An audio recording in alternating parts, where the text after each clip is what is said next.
And when we try to call the people to go back to the deen, we are made fun of and belittled because we've abandoned their elements of victory, which are restricted to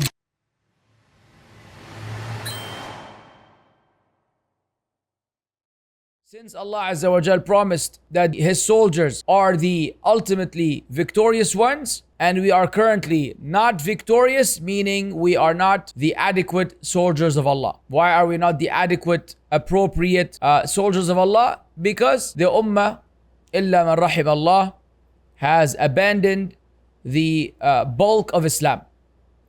The bulk of Islam. And their focus has shifted into mass criticism, mass involvement in worldly life, mass innovation, mass shirk and kufr, and among other things.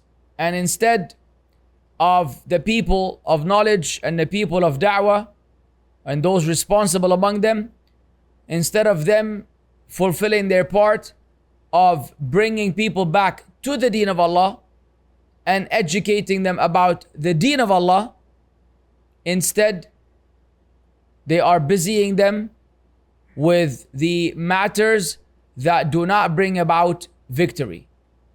Political activism, protesting, complaining, whining, shifting the focus from the spiritual preparation to the military preparation, all whilst our spiritual preparation is non-existent. And you can have all the weapons in the world. In al-nasru illa min indillah. The victory is none but from Allah. Allah is the one who will grant us victory. And so if the ummah does not want to go back to the deen, then there is no solution. And when we try to call the people to go back to the deen, we are made fun of and belittled because we've abandoned their elements of victory, which are restricted to boycotting and revolting and establishing khilafah and all kinds of things that are either inaccurate, ineffective, or are only a small segment. They comprise a small percentage of what needs to be done, while the majority of what needs to be done is not even put on the table for the people to discuss. You actually clowned if you say, oh yeah, you're just gonna go back, you're just gonna teach Tawheed.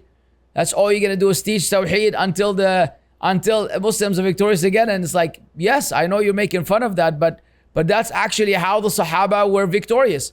How else could some Arabs from the Arabian Peninsula and the desert with no civilization defeat the Persians and the Romans? How else? How else did they conquer the world? How else? Was it because they developed weapons of mass destruction? They had nuclear weaponry? What did the Sahaba have, ya akhwan? Logistically they were inferior. Spiritually they were superior. And Allah Azza wa Jal will supplement the logistical inferiority with angels, with His victory from whichever means Allah uses. It could be rain that Allah will use in the favor of the believers. Allah will supplement and make up for our inferiority in logistics. But if we have inferiority in spirituality and in iman and in aqidah, then who will make it up? Who will fix that? So the Sahaba conquered the world because their focus was Islam. And today Islam is not the focus, even the callers to Islam. The callers to Islam, its focus is not Islam. It is monetization, it is clickbaiting, it is creating controversial content. That's what's taken up the times of the Muslim. As for the names and attributes of Allah, ma bihim. Those who know, know. That's why the more you listen to the people of knowledge, the more you realize how ignorant we are. Wallahi alladhi la ilaha ghayru. The more you listen to the people of knowledge in Arabic, the more you realize how ignorant the people in the da'wah scene are. It is mind-blowing how ignorant some of these people are. By Allah, a lot of us do not deserve to even have a microphone in front of us. Wallahi, the more I listen, the more sometimes I want to shut down my channel and say, I don't want to take this responsibility. It's a lot. It's a lot to carry. To mislead the people, to give them false information, to delude them, to confuse them. It's a big responsibility, wallah. You're better off just keeping to yourself.